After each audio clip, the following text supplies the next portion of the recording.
Hello, I am Nupur Saraswat, and welcome to Indiefolio Network presents Adobe Creative Connect Marathon, a virtual summit where real connections happen. It's a true privilege to be able to create and participate in an event of historic gravitas while living in the times of historic gravitas. We're all storytellers in essence here, and I'm excited to see what we take from this experience into our mediums. To declare the summit open and to give a welcome address to you all, I would like to invite Mr. Girish Balachandran, the Director of Digital Media over at Adobe in India and South Asia. Mr. Girish. Thank you, Nupur. Good evening, everyone. I hope you can all see me and hear me clear. I hope all of you are doing well and staying safe. I lead the digital media business for Adobe India, South Asia, and the digital media business for us comprises of our core offerings around our Creative Cloud and our Document Cloud offerings. I'm delighted and excited to welcome all of you to the Adobe Creative Connect Marathon 2021. Our theme for this year is designing a better tomorrow. And from this session, we hope you'll be able to gain a deeper understanding of the future of creativity, design, and business productivity aligned to creative workflows and what that means for your organization in an ever-changing digital world. And I think you will agree with me, it is more relevant now than ever before. Now, let me quickly take you through the agenda for the rest of the evening. We will kick off the event with the most exciting session, talking to actor, author, mentor, and a creative legend, Mr. Anupam Kher. He will take us through his anecdotes on discovering your creative self and will share his vision on how technology enhances creativity in a virtual fireside chat with Guru Vaidya, the Adobe Solution Consultant Leader for Digital Media. We will then proceed to a panel discussion moderated by Sharon S. Degadi, our Sales and Business Leader for Adobe 3DI, on the future of 3D and immersive design with design stalwarts from across the globe. Followed by this, we will have a panel discussion on the future of UI, UX, and human interface design, moderated by Puneet Agarwal, the Adobe India Territory Business Leader. Look, we all understand the importance of creativity. Creativity helps us see things differently and better deal with uncertainty. Studies show that creative people are better able to live with uncertainty because they can adapt their thinking to allow for the flow of the unknown. And again, I'm sure you would all agree, it is now more relevant than ever before with all the uncertainty around us. At Adobe, we have always believed that creativity and experience is essential to every business. And a key part of our strategy is all about unleashing creativity. If you look back, the focus on user experience started gaining traction earlier this decade with the introduction of a plethora of smartphones, proliferation of devices, and the app economy. Today, most companies have made UX a strategic differentiator and a priority. And with the advent of big data, AI, and IoT, digital solutions are becoming more and more personalized. Also, with the government's push on Digital India and with newer technologies, again like AI, ML, enterprises are working towards delivering the best-in-class user experiences to differentiate themselves. And as part of Adobe India's efforts towards developing the ecosystem, we are proud to have partnered with NASSCOM and have launched our first online skills development program on UX and user experience design in partnership with NASSCOM Future Skills, and will train and enable more than 20,000 students and 10,000 lateral employees from across the industry. Cognizant is our strategic industry partner, providing mentorship to students and reskilling options to professionals. On a different note, we did a study, and the study was global in nature, by the way, but the results are as much applicable to our geography as they are everywhere else. 87% of respondents said that 2020 will leave a lasting impact on their business. That when the pandemic ends, we will simply not go back to our old processes. They told us that they're looking for new ways to engage customers and drive business. 81% of creative professionals believe consumers demand more customized, more personalized content than ever before. And 61% also told us that administrative and collaboration tasks take too much of their time, quote unquote, and I just quote that.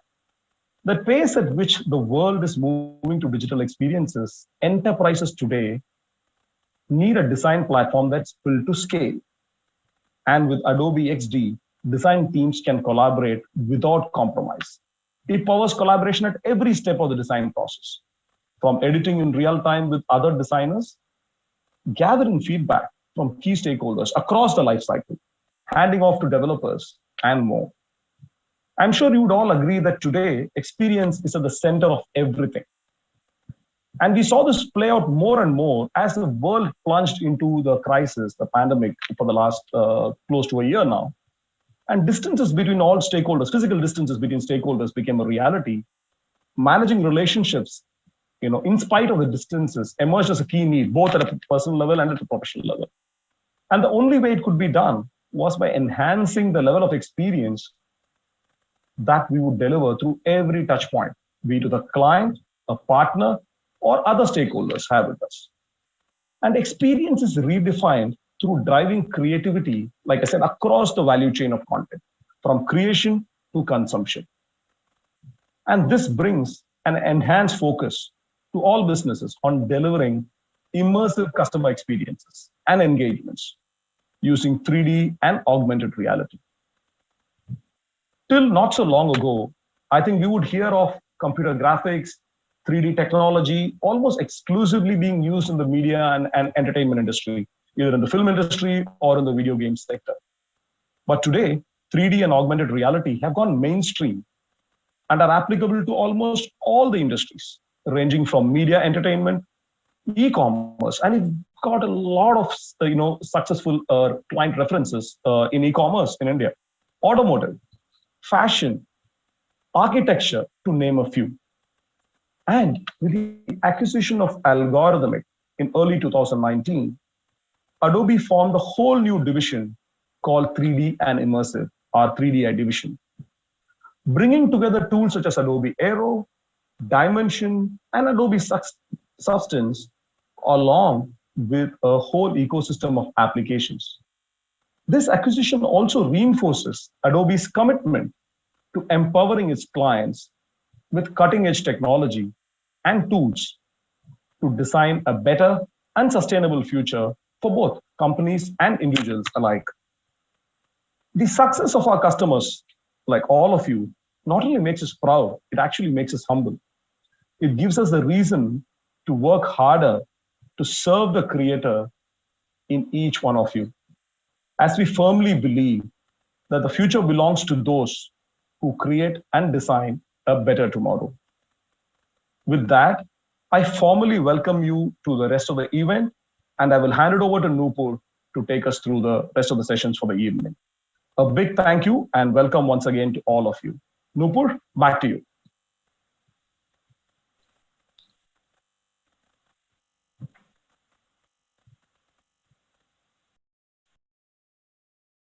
Thank you, Mr. Girish, for the address and for setting the tone, not just for the afternoon, but what seems to be the tone for 2021. It is not every Friday that I find myself privileged enough to announce our next guests. For a session of a fireside chat, taking a leisurely stroll through the process of discovering one's own creative self, I would like to introduce the creative veteran of the industry, the actor, the author, the mentor, Mr. Anupam Kher. He is joined by the senior evangelist of Adobe, Mr. Guru Bhatia. Over to you guys. Hey, thanks, Nupur. Thanks a lot. And good afternoon, everybody. And good afternoon to you, sir. Thank you. Good afternoon. We at Adobe are honored to have industry veteran Mr. Anupam Kher at our event today. We've all grown up watching his films and the myriad of characters he has brilliantly portrayed and convincingly portrayed. I just finished reading sir's bestseller, The Best Thing About You Is You, which I would highly recommend to all of you in the audience. We are all going through some tough times these days. And I think this book provides some amount of respite and tips from Mr. Kher on how to rejuvenate and revitalize yourselves. So there's so many topics from the book on which I'd like to pick your brain on. Unfortunately, we only have you for about 45 minutes. So I've decided to focus on topics that I thought would be relevant to our audience today. So let's begin with the big white elephant in the room, COVID-19. You know, it's nowhere close to an elephant. In fact, it's a microscopic thing, but has wreaked havoc across the globe. So I believe you too have had some amount of disruption due to COVID-19. I believe the filming of New Amsterdam had to abruptly stop because of COVID. And so could you please share, what your experience has been and how did you cope with the pandemic and what does the new normal look to you like in the future? Thank you so much. Thank you for having me on this afternoon. And you have a name where I do not know whether I should call you Guruji or Guru or what do your friends call you? Guru. So you can call me whatever you want to call me. No, of course, Guru. And the book that you mentioned was my first book. But it's interesting that you started with the book. And even though I'm with movies, I like to be I like to be called an author, which is an interesting thing, because I went to a Hindi medium school where the ABCD was taught to us on fifth standard, and to be able to write a book in English, I feel it's an achievement. My father was alive when I wrote that book, The Best Thing About You Is You, and it became an instant bestseller. So I went up to my father and I said, Dad, I have written this book called The Best Thing About You Is You, and it's a bestseller. Aren't you happy? It's in English. So he said, Allah meherban to gadeda pehlwan. So I do not know. But in pandemic, I wrote this book called Your Best Days Today, which is my third book. It affected not only me, it affected the whole world. It affected, we have spoken about Spanish flu in 1918, but there were not many pictures available, even though some got circulated after this whole thing. But it affected some people directly, some people financially, some people emotionally, some people with a sense of loss and mentally. When I came from New York on the 20th of March 2020 to Mumbai, in New York, there was this hushed silence and fear of, and people were wearing masks, etc. But I thought, ye American paranoia hai. This will not be the case in India, because we have dealt with so many situations with great amount of resilience. But I was horrified when I got down at the Chhatrapati Shivaji Maharaj Airport in Mumbai, and I saw nobody. And I'm usually, actors are usually sort of used to taking selfies with staff, with co-passengers. I was traveling Air India and watching people on the streets. There was nobody on the streets. So I felt that I was in a movie called I Am Legend with Will Smith, where he's the only survivor in the whole world. So my fear made me write. As an actor, when I feel that I have some difficult scenes to do, or I have an emotional scene which I'm finding it difficult to crack, so I start writing my dialogues. So similarly, to get rid of, and I'm an eternal optimist. For me, the ultimate definition of optimism is that nothing is all wrong. Even a clock that has stopped running is correct twice a day. So for me to find in this pandemic, in this lockdown, to find silver linings, I started writing. And that's how I discovered that Mumbai has birds also, because I heard their chirping. I've been in the city for 40 years. Never usually you get to hear birds chirping and the cuckoo cooing. That happened. I saw the sky blue. That was the silver linings. I realized that we don't really need much in life, but we are running fast nowhere, especially the corporate world and my world. I'm from a small town. Small towns, life is very slow and interestingly leisurely. But in the last few years, especially with social media coming in, we have no time for ourselves. But pandemic gave us time to be with ourselves. It made us It made us meditate together on a world level. So it affected me. It affected my work. I had never taken an off in 36 years that I have been working for the last 36 years in 518 movies. I had never taken an off. And I was not doing anything suddenly. My friends used to say that I'm a restless person, but I discovered I'm not restless. I discovered that I do have communication skills. I do have a listen. I do listen to people. I do have patience. So only when you discover yourself in a situation where you are challenged, you know, okay, this is where my horizon is widening. So that's, I'm sure all of us, we never thought that we will one day be talking like this, you sitting in your office and me sitting in my office, but still communicating with the whole world. All these people whose faces are not there, whether it's Mr. Grish Balachandran or Mohak Malwani or Apurva or Nupur or Aviru, I'm sure there are people there. This has affected their life. Yeah. Sure. Absolutely, sir. So another thing that I wanted to ask is, how do you see things changing for you in the future? Do you see a drastic change in the way that you'll be filming, that you'll be directing your plays? I noticed today that you Book My Show has started to offer online plays, which I was surprised that now plays have become online. So do you think someday we would watch Kuch Bhi Ho Sakta Hai maybe online on our mobile devices? It's already online. It's online for the last 6 months. Oh, is it? It's already online. I am a very tech savvy, advanced person. I don't want people to bog me down. I don't want these youngsters to tell me, I know, Uncle ji, मैं बताता हूँ कैसे करते हैं. I will tell them, beta, मैं बताता हूँ कैसे करते हैं. So I do this play called Kuch Bhi Ho Sakta Hai. I've been doing it for the last 15 years.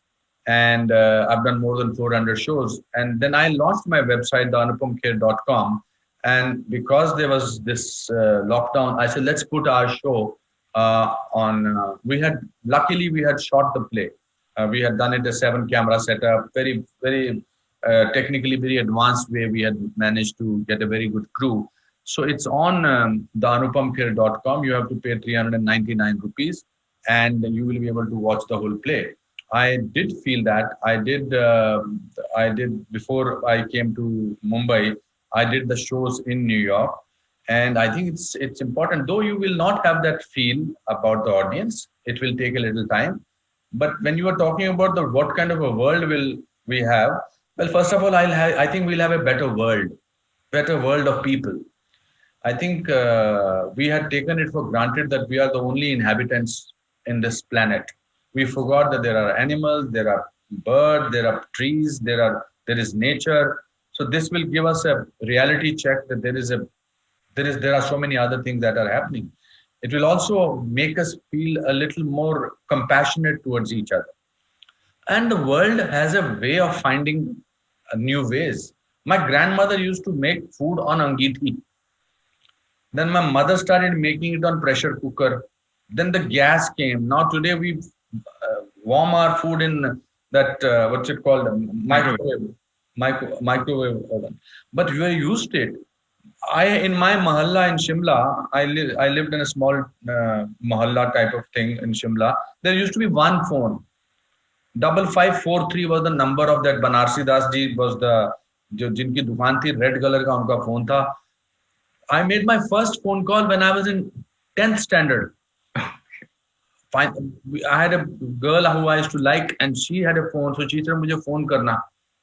तो मैंने कहा कब? 2 बजे. Her name was Raj. 2 बजे phone करना.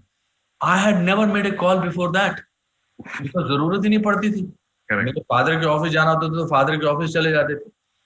तो मैं 2 दिन पहले से बनारसी दास, उनके दुकान का नाम था बनारसी दास एंड सन, तो 2 दिन पहले से मैं देख रहा था कि फोन कहाँ है और फोन कैसे है, और मैं मन में डायल कर रहा था 5543. फिर उनके मैं 1:45 बजे पहुंच गया उसकी दुकान है बनारसी दास की, और मैंने, and it was a PP call, personal phone और something, I don't know PP क्या बोलते हैं उसका, क्या था full form.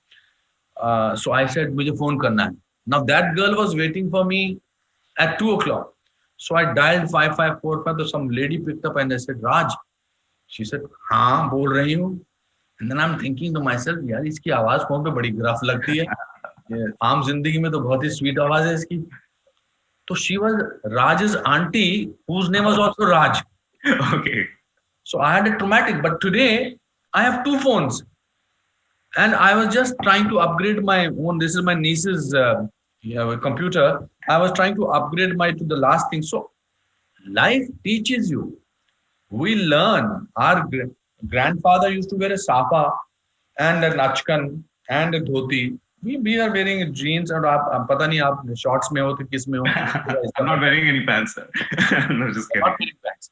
No, I'm just kidding. I'm just kidding. But Yeah, but contrary to that, you also write in your book about the perils of this connected world and how, despite being so well connected, we still suffer depression and anxiety and various perils that come with that. We are becoming more and more machine oriented. We are becoming more and more technology. We will lose something to gain something. No? I remember growing up as a child should grow up innocently with a sense of wonder. I still have that sense of wonder, and I think that's what makes me an alive person. Today, we give a mobile in the hand of a 3-year-old child, and parents feel very happy when they tell other people, एक जमाने में जब हम छोटे थे या बड़े होते थे तो बोलते थे ये गब्बर सिंह का डायलॉग सुना सकता है या ये खाना आज बोल सकते हैं my son or my daughter can go to YouTube or has an Instagram account or can reach so many other places. So when you are dealing with so much of mechanical things, you're bound to lose the human touch. Today, the actual joyful smile or a hug is replaced by an emoji on the mobile. So you don't actually, you just say, hi, how are you? Emoji, and you are not smiling yourself. So it depends on how you want to go about life. Depression doesn't mean that पहले depression नहीं होता होगा, पहले नहीं पता लगता था. और हमारे joint families में depression नाम की कोई चीज ही नहीं होती थी because everybody was there to answer your questions. We are nuclear families now, husband, wife, and both of them have to work. So children are usually kept with the ayahs or something like that if they can afford it. Otherwise, they can do it. So we have to go through all this. That's why it's important to have human connection. That's why because of this pandemic, because of this lockdown, families may have come together. At least this is what I get to hear from so many people. Initially, thoda stress raha hoga ki you have to spend time, but finally you started noticing your son that he has a hobby. You started noticing your daughter that she has a hobby, or the children started noticing that my father can tell very good stories, or he's fond of singing, or my mother who can also has another thing. Otherwise, we had all become cliche-oriented relationship. So this is a blessing in disguise. I know we lost a lot of people. Lost their jobs. As I told you that I'm an eternal optimist. I find things what are worth achieving or worth getting rather than what we have lost. So true, sir. And I think you also allude to the fact that a lot of people who were sort of had different ways of coping with this. A lot of people had time for introspection as well, which is why you write about the rise in self-help books, on various platforms. So absolutely true. So one more thing I want to ask you is you've adorned different types of hats. You write, you direct, you act. One thing that I think any creative person would want to know from you is how do you stay creative and what inspires you? Because all of us go through creative blocks. So what is your coping mechanism there? How do you cope with any sort of a creative block? I don't have a fear of failure. It's our fear of failure which stops us from trying out various things. At a very young age, my father took that fear of failure from me. When he took you to the mithai shop and gave you samosas after your... That's one story. Yes, that's one story. There's another story that in 9th grade, I had secured very little marks, as always. I never got more than 38% marks in my entire career of education. In drama school, I did well. So we had to get this report card signed by one of our parents. I don't know aapko sath aisa hota tha ki nahi. That was a very nightmarish thing because father or mother was very strict, so I couldn't have done. So I went to my father and I said, Dad, can you just sign it? So he said, oh, your rank is 59th in the class. I said, yes. He said, how many students are in the class? I said, 60. So I thought now he will give me long lecture, or he may also sort of raise his hand, which he never did. But I was shocked and surprised. He looked at me for some time and then he took a pause and he said, you know, beta, जो first आता है ना, उनको हमेशा tension रहती है कि मुझे first आना है. वो second भी आते हैं तो उनको लगता है कि यार अच्छा नहीं, मैं first आना चाहता था. पर जो 59th आता है, वो 48th आ सकता है, 36th आ सकता है, 23rd आ सकता है. एक काम करना, next time 48th आ जाना. And then he said, failure is an event, never a person. So when you don't have a fear of failure, you can try out various things. There is a very famous quote by Acharya Rajneesh Osho. He said, if you try, you risk failure. If you don't, you ensure it. So our fear of failure is always a big hindrance. मेरे को कोई परेशानी नहीं है कि क्या फर्क पड़ता है. ज्यादा से ज्यादा आप, मैं ये आपसे फायर साइड चैट कर रहा हूँ, आप मेरे से इम्प्रेस होते हैं नहीं होते हैं, मैं आपको अपना ट्रूथ बताना चाह रहा हूँ. That's why all my learnings are from my life. I am not here to say, okay, according to me, Guru, when Lorca or when Solzhenitsyn or when Picasso felt this, I'm not quoting those people. I am just telling you what I went through. I also realized that when I had facial paralysis during the shooting of Hum Aapke Hain Kaun, that my doctor said, take an off for 2 months. Your face is twisted completely over till here. And go back. And I was shooting for this very important sequence of Hum Aapke Hain Kaun, that pillow distributing. And when as I came out of Dr. Singhal's clinic from hospital, Bombay Hospital, I thought that if I go home today for 2 months, this is the way I am going to live my life. Frightened, full of fears, hiding myself. So instead of going to my house, I decided to go to Goregaon studio to Filmistan with the twisted face, and I told Suraj Barjatia and Salman and Madhuri that ye haal hai mera. I'm ready to shoot. So the moment you put yourself in front of everybody and say, this is what I am going through, then the world has nothing to frighten you with. We get frightened because we want to hide our things. My grandfather was once eating food, and while eating, he was making this sound. So my mother, his young daughter-in-law, said, बाबूजी क्या कर रहे हो आप, कितनी आवाज कर रहे हो खाना खाते समय. तो मेरे दादाजी ने कहा, बेटा मुझे तो मजा आ रहा, प्रॉब्लम तेरी है. So हम अपना रूप अगर दूसरों के सामने कुछ अलग से बताएं, तो world will manipulate you. World will manipulate you with the shortcomings you think you have. If you don't let the world, if you don't want to let the world frighten you, just be yourself. The easiest thing in the world and the most difficult thing in the world is to be yourself. According to me, personality is that you are comfortable being who you are. But we do everything else to demolish that personality. Because we think, हम ऐसे अच्छे लगेंगे. We leave our happiness in somebody else's hand. We wait for somebody. आपके घर वाले आपको बोलते हैं, बेटा बड़े अच्छे लग रहे हो बाहर जाते समय, बेटा ये टाई बड़ी अच्छी लग रही है. मगर आप वेट कर रहे हो, मिस्टर शर्मा ने बोला कि नहीं बोला, या मिसेस शर्मा ने नहीं बोला कि गुरु यू आर लुकिंग नाइस, या उन्होंने अगर कहीं से बोल दिया बेटा कमजोर लग रहे हो, you put on little weight and lost little weight, finished. There are only 4 or 5 people in your life who matter and who will always be honest with you, with your shortcomings, with your positive things, and with your negative things. The rest of it is going to be their part of your life in terms of from day-to-day dealings. So if you want me to say how do I do that? I said I wrote my book. It became bestseller. The second book also became. It happened in 518 films that I did. I'm sure so many films, people on this webcast will say, oh my God, कितनी बुरी film थी.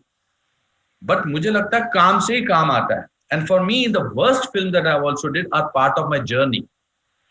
I have equally enjoyed my worst performances as I have enjoyed the other films also, because they also made me who I am. The idea is to never give up.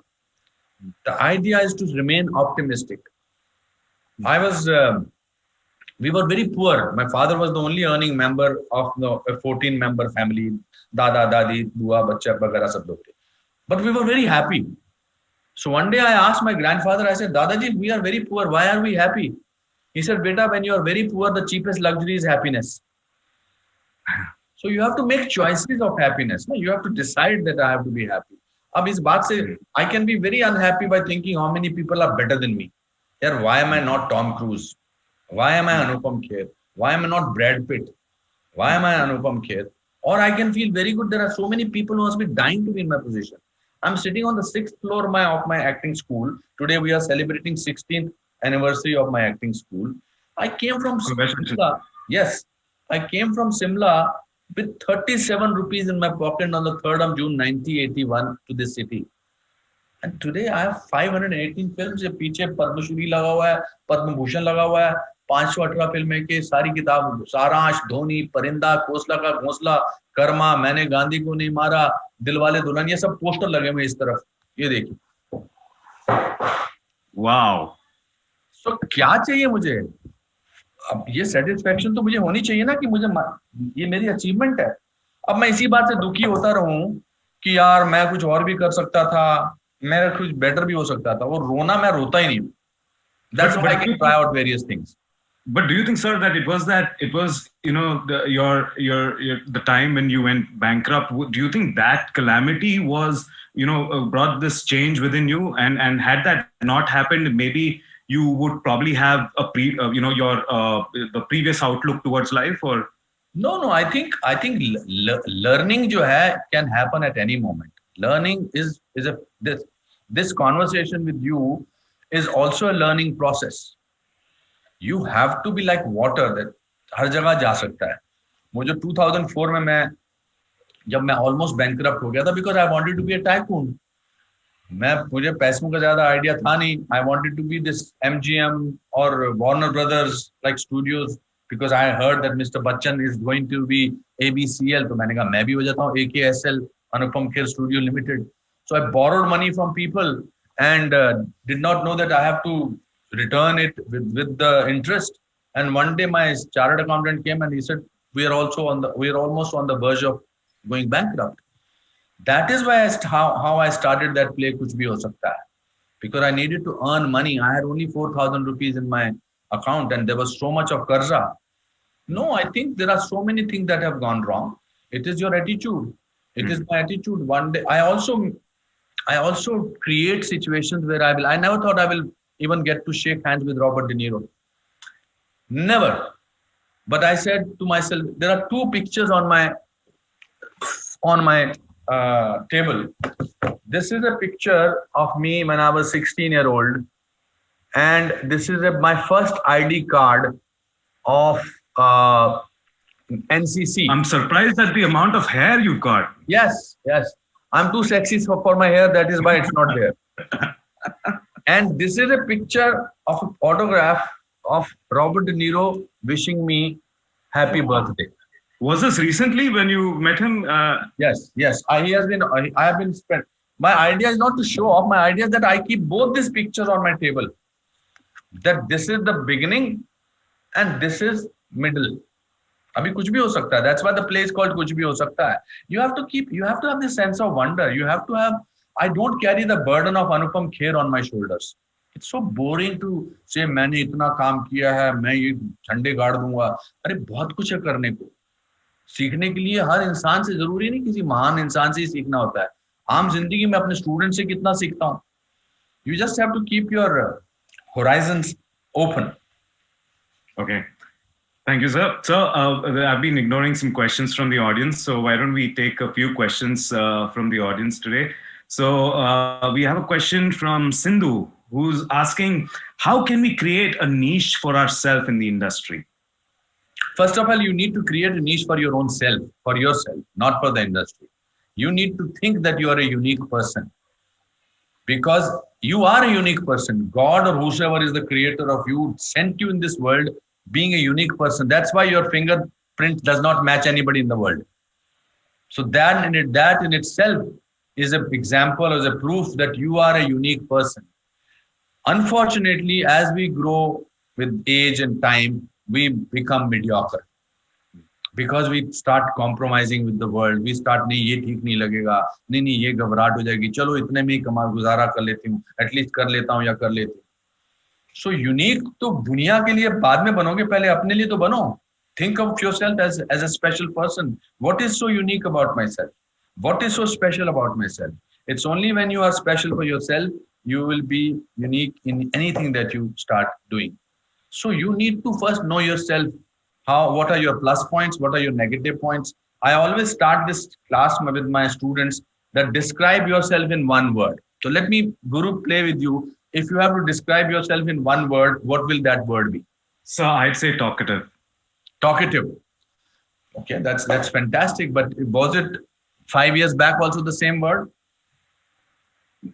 Maybe not. Maybe nerdy would have been 5 years back. And also after 5 years, it will not be the same thing. Correct. Exactly. Now, talkative is a thing which people must have made you realize that it's not your own thinking. If I was talking to myself, sir, I would probably be in an institution by now. You will be? I would probably be in an institution by now if I were just. You are an institution. So you should say that I am an institution. Don't let people decide who you are. That is people's perception of you. What you told me was a people's perception. So you need to decide that. Once you decide that, and then so many things. Be original. I think being an original makes you unique. Now, sorry, please go ahead. So basically, what is original? Original is that you are comfortable in being who you are. That's why the title of my first book was The Best Thing About You Is You. Because the world is constantly trying to make you feel that somebody else is doing better than you. True. Adobe से better कोई company कर रही है, ये आपके 500 followers हैं, किसी के 700 फॉलोअर्स हैं, आपको फेसबुक पे 8 लाइक्स मिले, किसी को 18 लाइक्स मिले. So you are constantly made to realize that somebody else is doing better than you. So where do you draw your strength from? True. You draw your strength from your own self, that I am an original person. I'm a better person than the other. To me, being cool is being honest. To me, being cool is being punctual. To me, being cool is trying to able to make fun of your own self. So I think in that sense, everybody can be unique. Excellent point, sir. I hope, Sindhu, that sir has helped clarify that conundrum. The last year, 2020, had taken aback the entire world, and still the pandemic is not over. So in the current situation, how can we discover the creative self? This is by Ayushi Jain. I think creation has nothing to do with the pandemic or not pandemic. Creation has something to do with your telling your mind that, first of all, you need to clean the slate of your mind. It's too crowded, I think, Ayushi. I feel it's too crowded because it needs to be like a clean slate. When in a conversation we say, let's start from clean slate. So even with an idea, you need to start from clean slate. You need to start. We fill in so many. We clutter our minds and our cupboards so much with junk sometimes that there is no place to jot down new idea. So you need to clean that space. You need to have less and less burden. And the moment it is clean, the idea will itself find a place in your mind to start with. Pandemic has helped me and helped a lot of people to come up, be original, be creative. And we also get into this luxury of sort of, when I have not used 2 words for the last 31 years consciously in my life. One is mood nahi hai, and the other is bored ho gaya. You will never hear me saying that. How can I be bored in my own company? How can I be in a bad mood with my own self? ये जो luxury है ना कि हम intellectual luxury है कि यार mood नहीं है आज यार काम करने का. मैं कल क्लास ले रहा था अपने स्टूडेंट्स की, नया बैच आया. मैंने इनसे कहा कि अपनी 20 बुरी क्वालिटीज लिखो, तो 98% स्टूडेंट्स ने लिखा they are lazy. Oh, I was shocked. So let's not take ourselves seriously. There are a lot of people who have come before you, people who will come later on after you. Enjoy the journey. Life is a journey. Enjoy it, not a destination. And a destination, if you reach there and the journey was not upside down, did not have roadblocks, did not have speed breakers, that journey is not worth traveling. That journey has to be difficult. Then only you will enjoy it. If you meet your class fellows, you never talk about your triumphs. You only talk about school you tell वो उसमें क्या गड़बड़ हो गई थी, फिर वहां फंस गए हम, फिर हमको पकड़ लिया था, फिर थप्पड़ पड़े, हम भागे वहां से, फिर ये you tell about your disasters. That's what is interesting. So I'm sure declutter, basically declutter. And sir, just to add to that, you mentioned about how some of your best works have come when you were, in a lot of turmoil, and so maybe creativity is struggle, and coming up with something really worthwhile is going to take that kind of struggle, and everyone should just accept that as a fact and be ready to persevere. Exactly, I think so. I think don't take yourself so seriously. Anybody who takes himself or herself seriously is the most comical person in the world. True. I think because अब आप imagine करो कि मैं यहाँ बैठा हूँ और मैं आपको इम्प्रेस करने के चक्कर में मुझे लगता है कि यार मुझे बेस वॉइस में बात करनी चाहिए, मुझे नॉर्मल, तो मैं आप 5 मिनट के बाद लोग सुनना बंद कर देंगे. The moment I said, no, Mr. Vaidya, the nature of my work that makes me feel from the inside, and then something erupts from my inside, and then I see a light coming from here, and आप बंद सुन कर दो बंद. It's so boring. It's so amazing to be light. Yeah, I think that's what I wanted to say. I think that was the voice that was in my head when I was reading your book. I think we've grown up watching your, so much of you that, when we are reading books, usually you're not your pitch. You read it in your own voice, but because we're so familiar with you, or me rather, I was hearing that same voice that you are using right now, and maybe from one of your characters in the film. You are too impressed with Dr. Dang. But if you see Hosla ka Hosla, usme meri awaaz bilkul bhi bass voice nahi. So that was also a pretty good film. I enjoy that film a lot. So the next question that we have is how. I think we've covered that one. You have so much positivity in yourself, but do you still have or carry some fear? And if yes, please share why. And what would you like to change in this world? By Abhay Pratap Singh. Oh my God. It's a pretty loaded question. Abhay Pratap Singh reminds me of Rana Vishwa Pratap Singh of Philip Kumar's name was that. Thank you, Abhay, for asking me this question. And thank you for saying that I'm very positive. That does not mean that person who is very positive does not have depression, does not have sadness, does not have fears. It is just that how will it help me by being negative, by being unhappy? Of course, I have my shares of unhappiness. I have my shares of. I think we need to have compassion for other people. I think we are becoming too mechanical. We had rather become. In this pandemic, I think I called up 57 students की मेरे पास एक black and white photograph थी of our 10th standard students. वो black and white photo थी ना जिसमें teacher बैठता है बीच में और principal साथ में बैठते थे. वो black and white.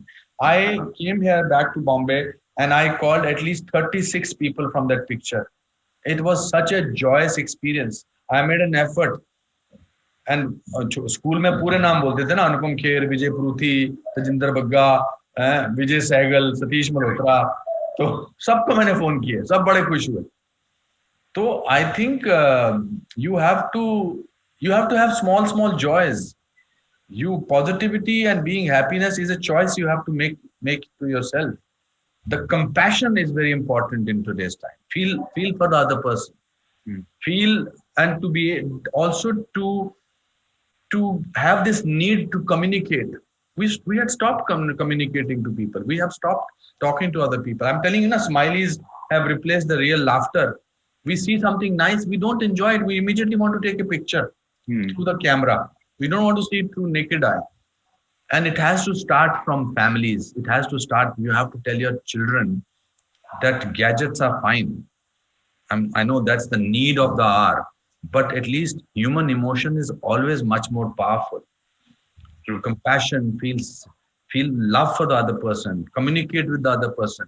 I just randomly pick up the call sometimes, and my father used to say, the easiest thing in the world is to make somebody happy. True. And that's all I try to do. Try and make somebody happy. It will give you so much happiness. True. Yeah. So thank you so much, sir. Sir, there's one last question that I'm going to. There are many questions, but I'm just going to take one last in the interest of time. There's a really good question by Syed Yaqub, who's asking.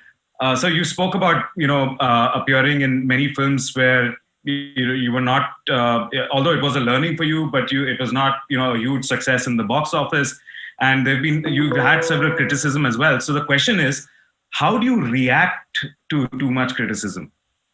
To your work? If it is true, I try to change that. If it's not true, it doesn't bother me. Okay. Simple. अगर जिसने किसी ने कुछ बोला है और वो सच है, बिकॉज मैं अपने आप से झूठ नहीं बोलना चाहता, मैं आपसे झूठ बोल सकता हूँ, दुनिया से झूठ बोल सकता हूँ. आप वैलिडेट कैसे करते हो कि वो सच है कि नहीं? आप कैसे वैलिडेट करते हो उसको? सच का पता हमेशा होता है. सच जो है वो अपना रास्ता ढूंढ ही लेता है. अगर मैंने कोई फिल्म की है या मैंने किसी का दिल दुखाया है और उसने बोला है आपने ऐसा किया है, मैं खुद बड़ा साफ इंसान हूँ, मैं सब इमीडिएटली बोल देता हूँ. I don't postpone things. मुझे जो अच्छा नहीं लगता मैं इमीडिएटली बोल देता हूँ. I am known for that. जो मुझे अच्छा लगता है वो भी बोल देता हूँ. तो such has an amazing sense of justice. You get to know in your heart of heart. You may fight it, but you always will get to know this is the truth. So if the other person has said, कभी कभी मैंने बहुत बुरा किया होता है और industries में आसपास बड़े चमचे किस्म के लोग होते हैं तो जी पाजी तुझे, और वो बर्बाद भी करते हैं. You will never see me traveling with paraphernalia. I feel bodyguards. I feel claustrophobic with them. But कभी कभी जरूरत होती है. But to show off that मैं कितना important आदमी हूँ, उसके लिए कुछ फर्क नहीं पड़ता. तो सच पता लग जाता है. आपके सईद साहब को भी सच पता लग जाता है कि ये तो सच है. अब ये सच आप अपनी बीवी से मत बोलना. अगर खाना बुरा बना है तो सच मत बोलना. बोल देना बहुत जबरदस्त है, क्योंकि at that time you are thinking of my father's learning. The easiest thing in the world is to make somebody happy. So ये भी बोलना जरूरी है कि कहाँ आपको सच बोलना है. I think as I said to you that you may lie to the world but don't lie to yourself. That is where the growth will stop. Criticism में तकलीफ भी होती है, कभी बहुत बार तकलीफ होती है. We are on social media, बहुत सारे लोग तकलीफ पहुंचाते हैं, माँ बहन की गाली देते हैं सोशल मीडिया पर, बुरा भला बोलते हैं. आपने किसी कॉज के लिए बोला, किसी कॉज के लिए नहीं बोला, तो हो जाता है. Sometime you also learn to ignore. You need to learn to ignore, and sometimes you need to give it back. True. Thank you, sir. So I hope, Syed, that made a lot of sense. So just be mindful of the criticism that you get, and as sir said, it can be a great tool to improving yourself as well. Right. So thank you, sir. Sir, it was pleasure talking to you. Wonderful. Likewise. Sir, I want to end this with a quote from your book. You say that it's one of your finest sayings, which you said is, "Life is not about surviving the storm; it's about dancing in the rain." And in living each moment, we should experience sadness in sad times and happiness in happy times. Yes. And so everybody, I've just the excerpts that I'm using are from sir's book called. Sorry, the best days today. The best days. That's a new one. The best days today is the new one that's out. So, sir, from everyone here at Adobe, thank you so much for spending this time with us and sharing your outlook and thoughts with our audience. It was an absolute delight talking to you. Have a great day. Thank you, Nupur. You appeared and then you disappeared. I'm happy to see you also. Over to you, Nupur. Thank you, sir, again. I absolutely wanted to get my vote of thanks across as well. And I think what I'm taking back with me is definitely failure is an event and not a person. And that's really ingrained in my brain. And thank you so much for sharing that piece of wisdom from your father. Thank you, sir. Thank you. Take care. Have a great, great evening and enjoy yourself. Bye-bye. Thank you, sir. Bye. So thank you to Mr. Guru or Guruji and to Mr. Anupam for joining us this evening. While putting this summit together for you, we wanted to make sure that we were true to the Indian creative potential. As the home of Prime Focus and cognizant of the fact that 3D design will lead the industry forward worldwide for the next decade or so, we had to have a panel on 3D design and immersive design. So taking this session forward from a very exhilarating conversation between two really impressive men, I am now going to move forward to more panel discussions and more topics of relevance that will keep you engaged. Firstly, I'm delighted to invite Sharam Yazdagardi, the Sales and Business Development Lead for Adobe 3D and Immersive. He is going to start with a short session on Adobe Substance 3D, followed by an engaging panel with his peers. So here's to Sharam. Thank you, Nupur, for your introduction. And I can certainly say that was a very exhilarating conversation between Guru and Mr. Anupam Kher. So I'd like to share my screen at this point of time and just take you through some of the elements of Substance by Adobe. As Girish pointed out, this is one of our recent acquisitions. And so a lot of people in the audience may not be aware. I'd just like to take you through that.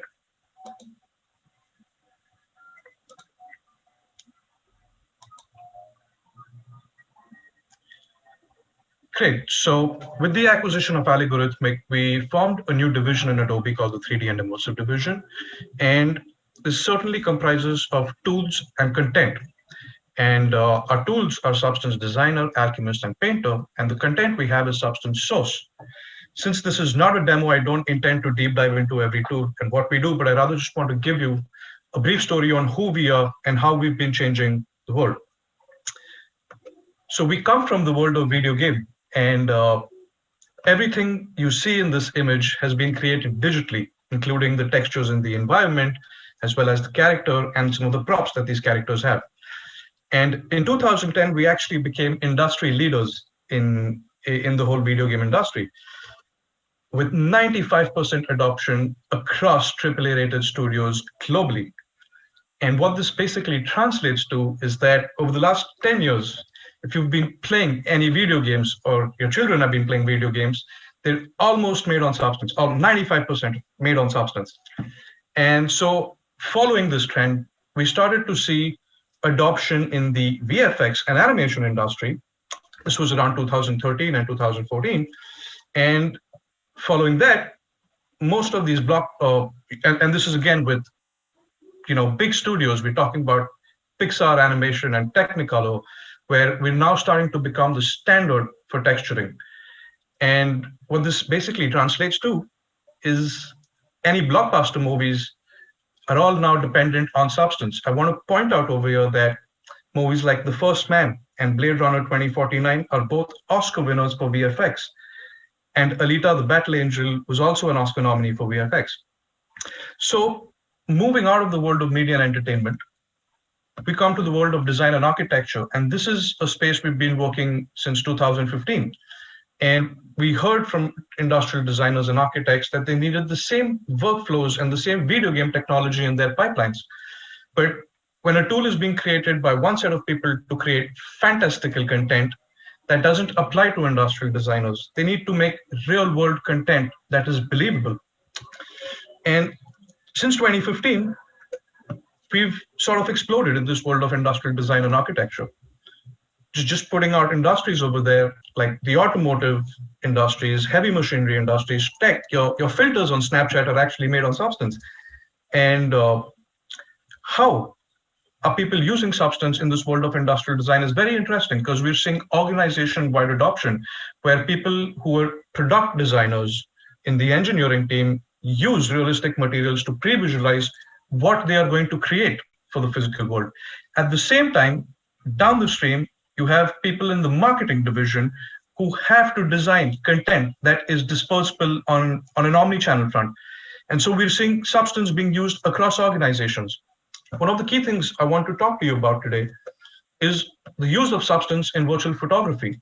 Now, if I told you that nothing over here was photographed, everything here has been created with CGI using 3D technology, and you would want to ask me why. And the reason is this, because you have scale, you can scale content when you're not restricted by physical boundaries of where I do a product shoot, how I do the product shoot, what my camera angle should be like. If I took a photograph and I did come back and change the lighting, it's all very destructive in a sense of workflow. And secondly, virtual photography is actually 10 times cheaper, and we know this. This is a quote I come from Wayfair, but we see similar studies in the market that starts to talk about the benefits of virtual photography, not just from a time and a cost perspective. So why would someone want to do this? You could argue with me and tell me, hey, I can take a photograph of an image, right? And like I said, the setup behind is very complicated. It involves a lot of moving parts. And again, this is not scalable and it's not flexible. I'm going to play a video for you, which talks about how virtual photography is revolutionizing workflows in the industrial design sector.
Sorry, I believe there is no sound that y'all are receiving on my video. So I'm just going to play that again for you and make a couple of changes.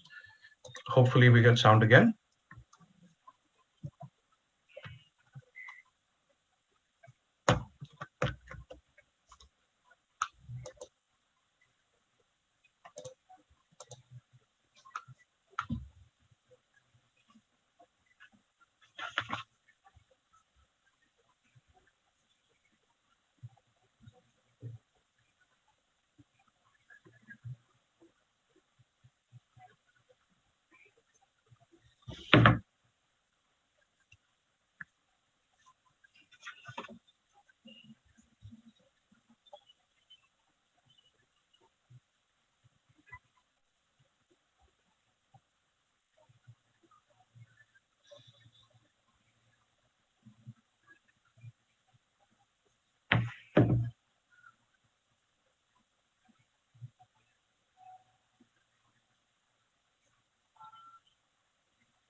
Okay, I'm really sorry for this. I believe we're having a technical issue and there is still no sound. So I'm going to try this once again. Please bear with me.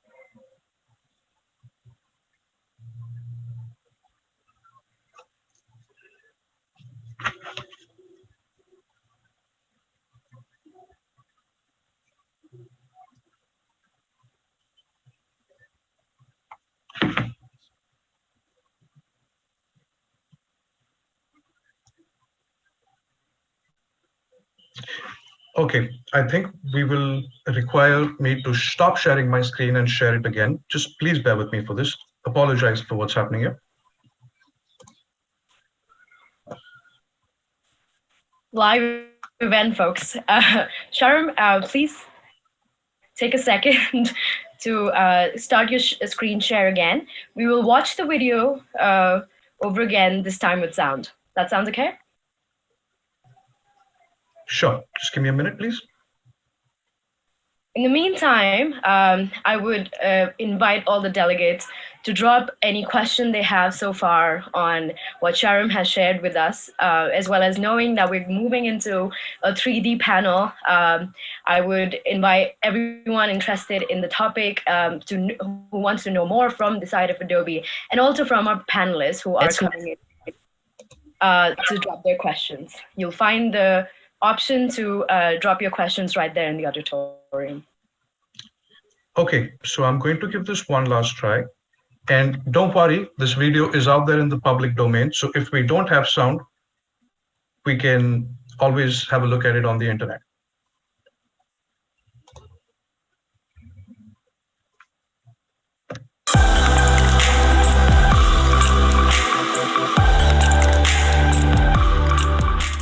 Traditional photography studios are large and complex operations to run, both in terms of costs and time spent.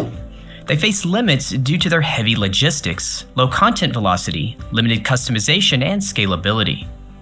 Virtual photography is the way forward for content creation.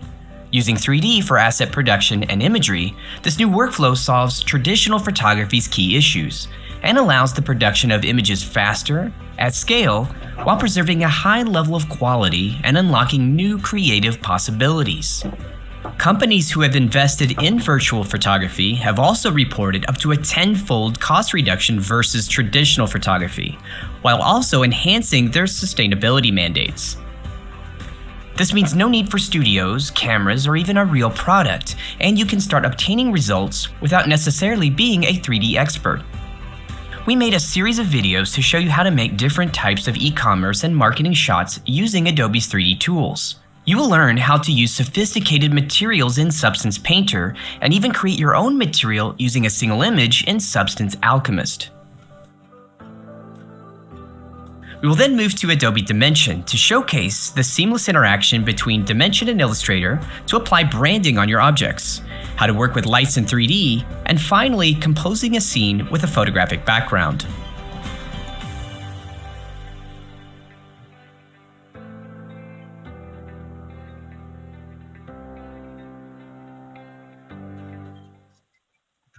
Great. So now that we understand what virtual photography really is, I really wanted to take a minute to talk about what the ROI is for brands and consumers in the e-commerce space, whether it's putting up products on their own website or on e-commerce portals.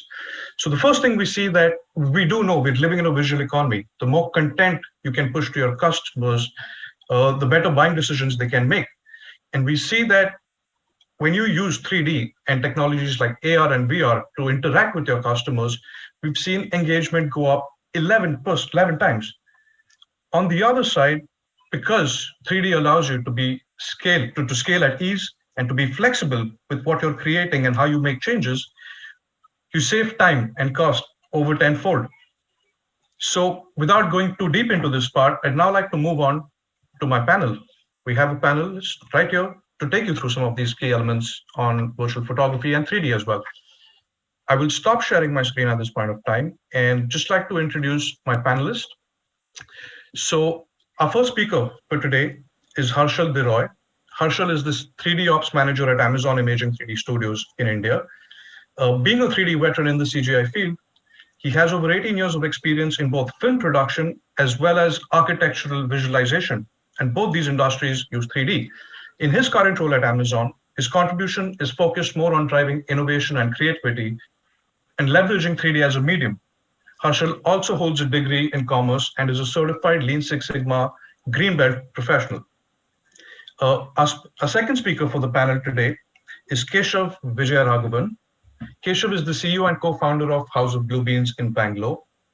Apart from managing PLN and P&L and strategy, he's focused on helping customers understand how 3D and CGI can add value to their core businesses. House of Bluebeams is helping customers of all sizes move to 100% CGI and take their journey, next steps in their journey towards the future involving AR and VR. Some of the companies they work with have been Urban Ladder, Target Corporation, and Lowe's Home Improvement. Our next speaker is David Castaneda. David is the co-founder of Visionaries 777, where he focuses on global customer acquisition and strategic growth. His expertise on strategic business development has led to Visionaries 777 working with brands like BMW, W Motors, and Infiniti. He holds an international management degree from Angela Ruskin University in Cambridge. He's based out of Berlin and Hong Kong. David was born in Latin America. He spent a lot of his time in Europe, and is currently living in Asia. He is one of the 3 co-founders of Visionaries 777, along with Nicolas Gouillon and Franz Larsson. So, without further ado, I'd like to say a hi. Hi, David. Hi, Keshav. And hi, Harshal. Thank you for being here. Hi, Sharon. Thanks for the introduction. Great. So, I'll start by addressing my questions to Harshal. Harshal from Amazon. Now, clearly, I don't need to introduce Amazon.com as a company, but the question I want to ask you, Harshal, over here is, what is Amazon today with 3D and 3D technology? Wow, I mean, that's a question which carries a whole ocean in a nutshell. So let me start by saying that Amazon, we believe that Amazon is Earth's most customer-centric organization, and we are obsessed with our customers. And we innovate on behalf of them. In the pursuit, we are enhancing the customer experiences across geographies around the world, touching millions of lives. To achieve that, we are producing photorealistic 3D content on a very large scale. 3D and Amazon imaging has just started like 3 years back, and currently we are covering multiple product lines for various marketplaces like US, Europe, Middle East, Japan, India, to name a few. And by the way, we inspire to create and provide highest quality 3D visual content for every item listed on Amazon catalog. So just to show the magnitude of the scale over here. Yeah, the goal here is to deliver remarkable and engaging shopping experience for the customers through the features like 3D product spin, interactive showroom experience, and immersive AR view. So these are possible leveraging 3D content for sure. Thank you. Can you give us an example of what is an immersive, engaging shopping customer experience on an Amazon portal? Yeah, would love to do that. Let me take you live to our Amazon website. Let me know if you're able to see the screen. Yes, we can see it. Thank you. All right, so we are at here on Amazon.in showroom, interactive showroom. Just in the showroom, it is live interactive. You can just click on the floor. The visuals, the options are popping up. You can change your wall color. This is all live on web. You can change your floor setting, whatnot. So in this, even the 3D assets can be just changed. Once I'm just clicking on the table, on the right side, as you can see, live, the whole product catalog populates, and you can just click, and there it is. You can just interactively see, like in this environment, what is more feasible, and you can make your choices live over here. So this is interactive showroom for you by Amazon, and you can just directly go to the Amazon /showroom, and you'll be on this page. All right, and at the same time, you'll be able to see the view details and the item which you have chosen, so that you can shop and you can directly put into the cart. So it is giving a very engaging customer experience. So this is one. I'll go to the next thing. I'll be just talking about the product page where we have kept the 360-degree spin of a product. So I mean, these are the products. Let's say I'm just taking an example of a gym equipments. You must have seen the product is showcased over here. But once I click, definitely we want to see like from all the angles possible. So these all we have created in 3D, and the customer experience, the person is able to see from all the angles possible, and this will definitely help in their buying decisions for sure. So that's fun. And last but not the least, this is Amazon AR Immersive View. Unfortunately, I can show I cannot show on the web since it's a mobile a virtual experience. So you just have to open Amazon Shopping app on your mobile. Just click on this camera button, and all the products will be populated. And you can see in your own environment. You just scroll. I mean, you can take to your own view and then put this product over there just to see and understand like how it will fit on that particular room. And we have taken a utter care on the scale and size of it, so it will be really perfectly fit over there. If it's a 3-foot size, it will be fitting in the 3-foot. So there's a lot of background work has been done on this particular piece. Lovely. So that's truly an immersive customer experience, not just through an interactive showroom, but also by allowing customers to have a 360 spin around the product. You can inspect all elements. And of course, with the AR experience, you can allow customers to bring a product in their own personal space and visualize it in the real world. That's actually really good. So can you tell me a bit about what importance and how important is the role of digital and virtual textures? Yeah, I would say texture and look and dev is a very important and a crucial aspect of any 3D production, as important as physical materials in a real world. Texturing gives a life to a 3D model. Colors, tones, shades, reflection are the properties that defines realism in the 3D as a primary driving factor for customers' decision-making process. Lovely, thank you. And now I'd like to move on to our second panelist, Keshav. Hi, Keshav. How are you doing today? Hey, Jerome. Doing very well. So, Keshav, can you just tell us a bit about House of Blue Beans and what is it that you guys are doing? Absolutely. I have a quick video that I'd like to share while I'm explaining that, if you don't mind. Sure.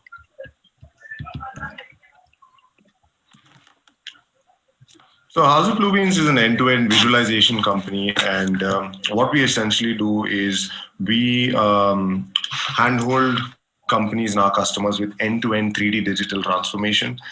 That's everything from virtual photography, getting them future-proof for augmented and virtual reality, making sure that we create marketing content for all of their channels, be it social media, be it signage, print, video content, even TV commercials at times. So we kind of cover end-to-end.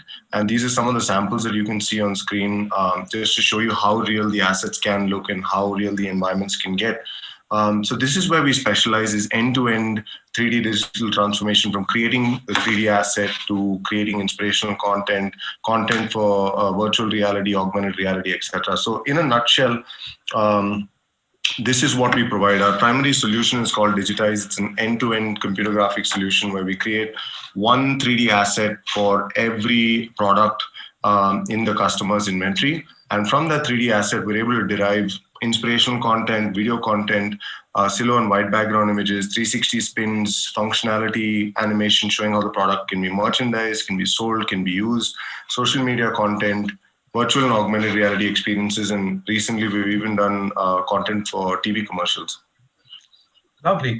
Now, Keshav, can you just tell me what is the value proposition for 3D and CGI over here, as opposed to using images as we were doing this traditionally? Right, absolutely. So the value proposition of CGI, when you use it end to end, I'll walk through some of the the major steps, right? So fundamentally, Hobbs' value proposition and the value proposition of 3D is multifold. It starts all the way upstream if it is introduced at the design process of the product. So you can go all the way from doing multiple design iterations to, I remember about 6-7 years back, we worked with Titan Watches. The team's based out in Bangalore, and from the step where the designer would have the CAD drawing or the Rhino file out, they would send it over to us so they can start lacing internally and having good looking and photorealistic renderings of that watch, so they can convince marketing that this product's going to sell. And then they come back and say, okay, let's change this strap out, let's change this particular dial piece out, or we want the overall look to be more shiny. So overall iterations, because thanks to 3D and computer graphics, can be minimized, and also physical prototyping is a huge cost and a huge a huge barrier in terms of go to market. So start with product design process, linked to reduce go-to-market time. In many cases, especially retail, the product is sourced probably halfway across the world. There's a huge shipping time involved for the prototype to come down to your studio, for you to unpack it, for you to place it, and the whole photography process. What we've done effectively is we've worked with retailers as well as product owners to say, hey, wherever you're sourcing the product from, get us the digital inputs, dimensions, and just multiple reference images of the product, and we can start from the word go. So shipping time essentially could be a month, 45 days, and within 6 to 7 days, we already have the 3D asset ready, which is 100% to scale. All the proportions are accurate, and that's how much we've refined our inputs process as well to make sure that happens, and then we can straight away go to visualizing for different media channels. Then there's the huge... Sorry, go ahead. Then there's the huge aspect which is difficult to quantify, which is flexibility and reuse in the long run. I have some examples which, if time permits, we can run to that. Certainly, as I mentioned before, augmented and virtual reality is the future. Everybody's headed there, and it's better that we have an organic process of deriving 3D assets for all of the products that anybody's trying to sell. So we're all set for augmented and virtual reality experiences. Thank you. Yeah, go ahead. At this point, I really wanted to highlight that, with what you said about the sampling and shipping, we're not just saving cost, but we're also saving, we're not just reducing time, but we're also saving cost on sampling. And sampling is something when we do prototyping, it ends up in a landfill somewhere. So 3D in that sense is a very sustainable effort. I have another question for you. How important are digital materials and textures to your workflow? Right.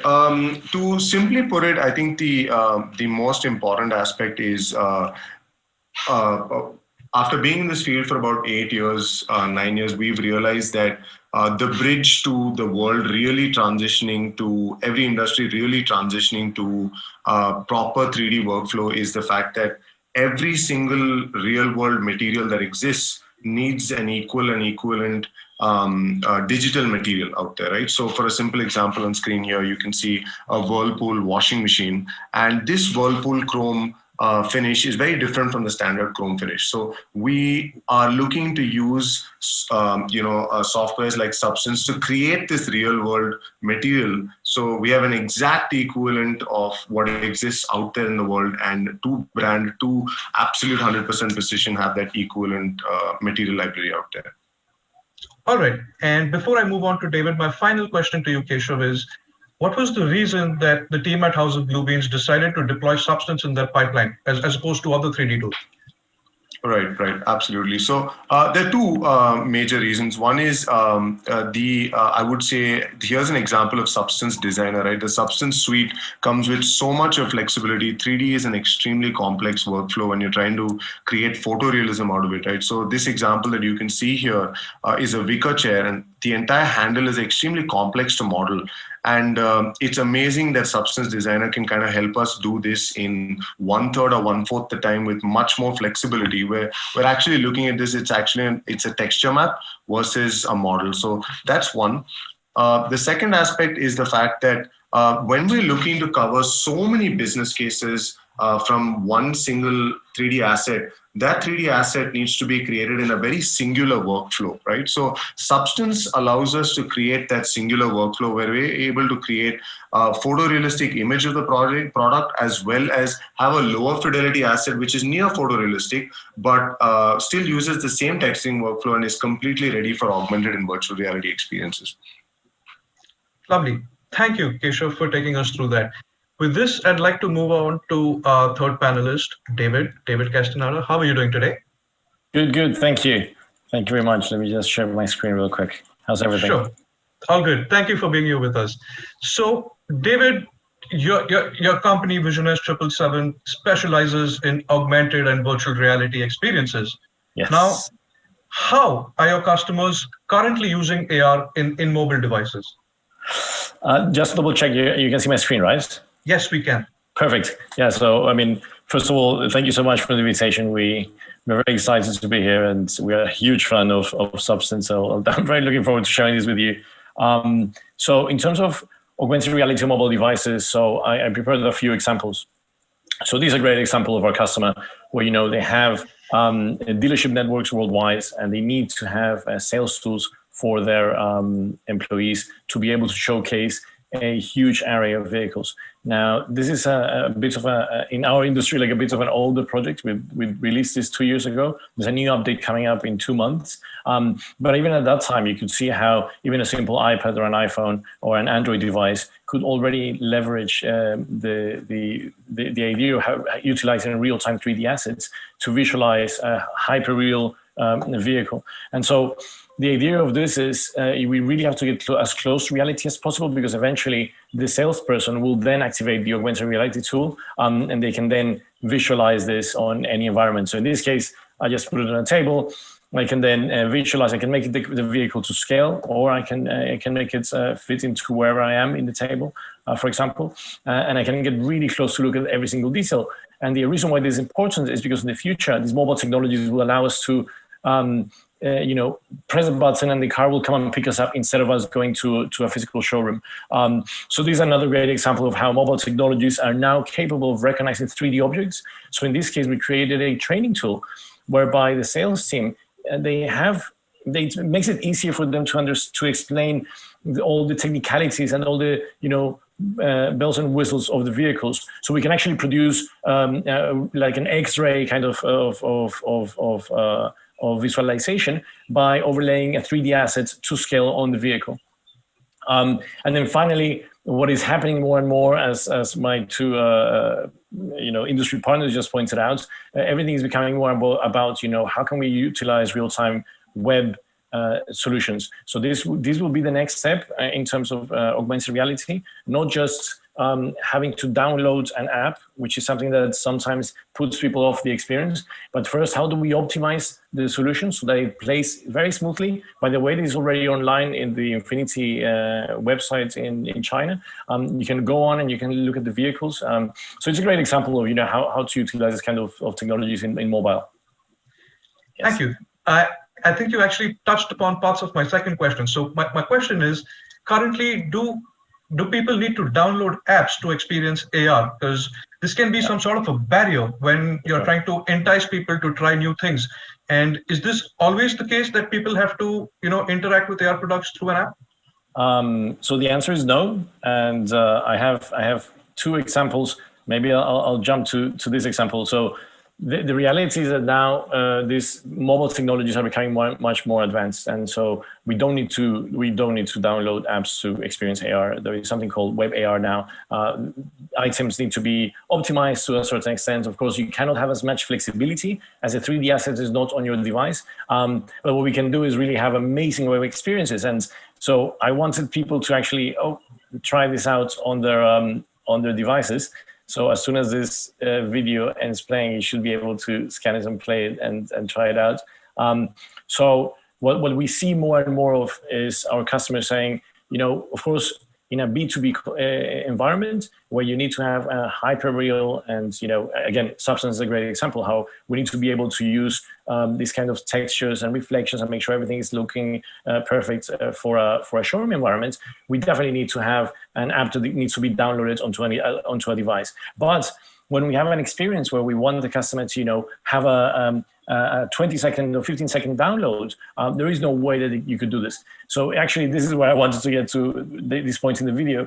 Anyone who's watching this on their laptops, on their computers, as long as you can get close enough, you'll be able to scan this QR code.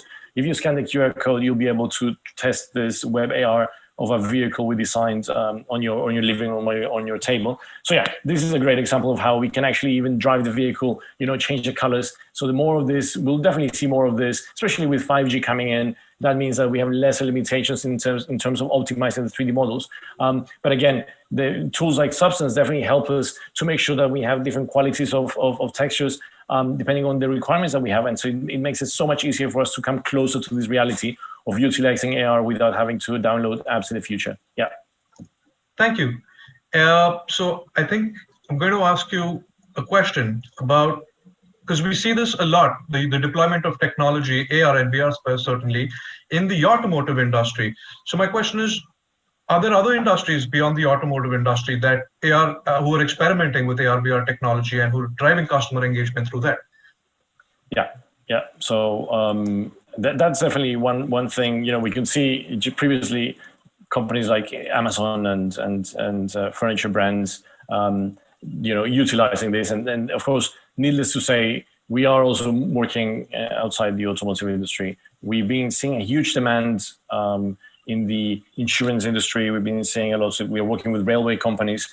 This is a great example of a company in the US. They make amazing 3D printers, like can print, pretty much a human part. I'm just kidding, but I think they actually do. They are used for medical purposes, and they can be used to print a components of a plane. And so due to COVID, they weren't able to launch the product in a physical event. So we digitalized the whole experience.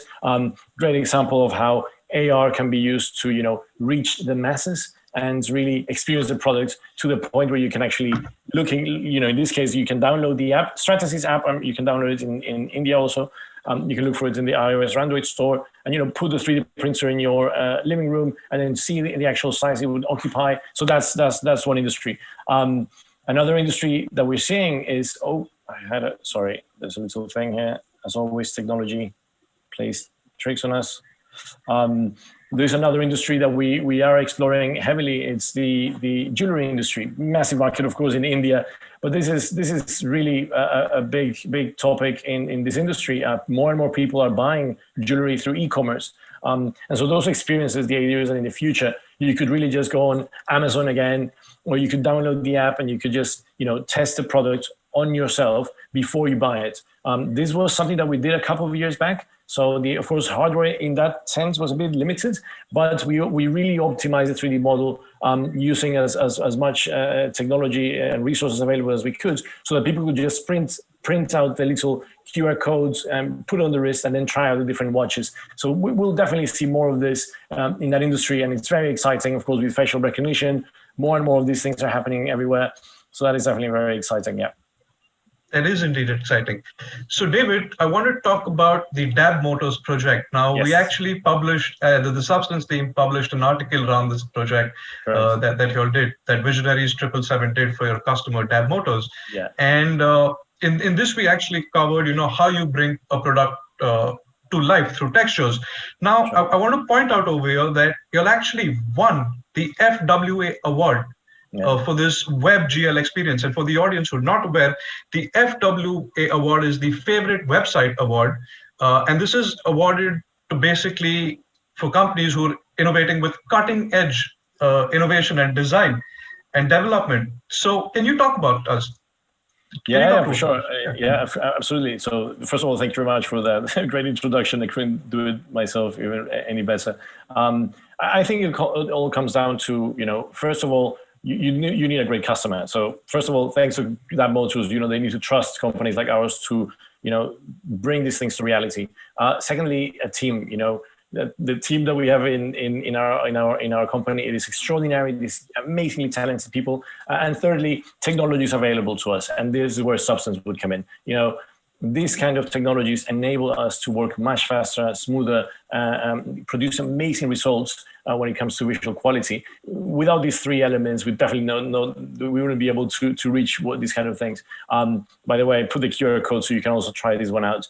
And so this was very exciting because in this case, the article is very, very well written. It was written by our colleague, Alexei. So I really encourage any of you to try and read it if you have any time, because it does go into detail of how, the whole process of creating the 3D elements. In some cases in these projects, we did not have the CAD data or the actual raw data, manufacturing blueprints of these motorcycles. So we actually had to hand model its different components, and it was all customized. We had to make sure the customer sent us as many details of the leather and different variations of lighting. So some of them we had to modify, but most of it really, again, thanks to Substance, we could just use from the software itself. And that's where if you're trying this out on your phone now, you will see how beautiful these kind of configurators are getting closer and closer to what the real thing is. And we do think that the beauty of this project, above all, is that we can now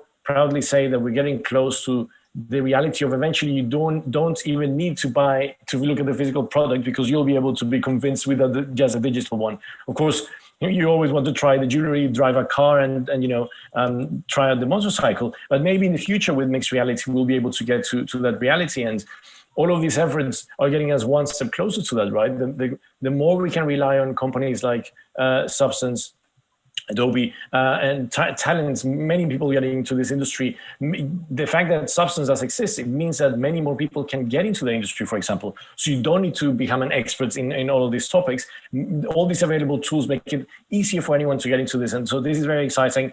And again, I think there's many things to talk about this project, but I do think hopefully you guys scanned it, you can try it out. And please, I do encourage you to read the article, because by the way, I just saw that it was translated into Spanish a month ago, which is very exciting. As I'm Colombian, all the Latinos were writing to me in Spanish. So it's very, very exciting to see this project going live. Yeah. As always, it's exciting for us to see some of the great work you're doing with our tools, and how you're pushing the boundaries. With this, and I'd like to bring my session to a close, and we will be moving into a Q&A session right after this in the QA environment. So anybody from the audience can just meet us over there in that session and have a one-on-one question and answer session with us. Thank you everybody for being here. See you there. Thank you so much, guys. Thank you. Thanks a lot, Sharon. Thanks for hosting us.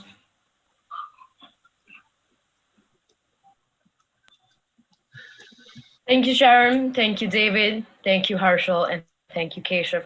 Thank you for being so accessible in an environment like this. And thank you for bringing your intellect to this forum. If anyone in the audience, all the delegates, if you have questions for any of these four very engaging men, what you can do is head on to the help desk and ask for a link to join the Q&A session, which will be happening in lounge area. So you can click on the 3D design session and join them. But I would absolutely invite you to come back and continue with us as this summit keeps going on. So moving on, I want to talk about the design industry that has seen a steady shift from web designers being in heightened demand to a focus on domain experts.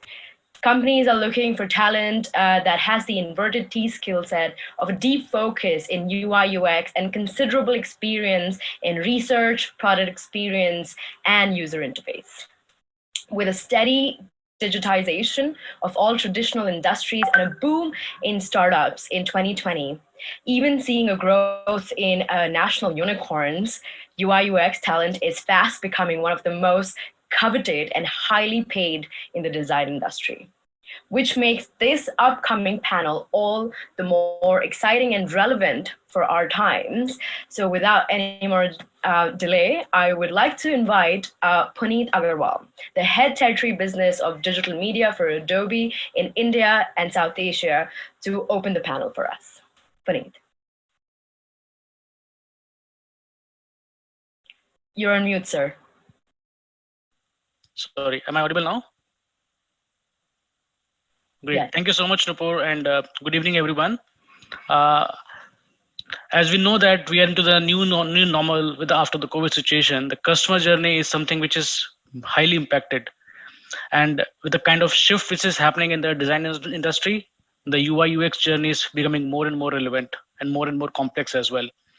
Today we talk about business users who are using the business applications in the work from home situation, or we talk about the consumers who are using the mobile app and the virtual systems.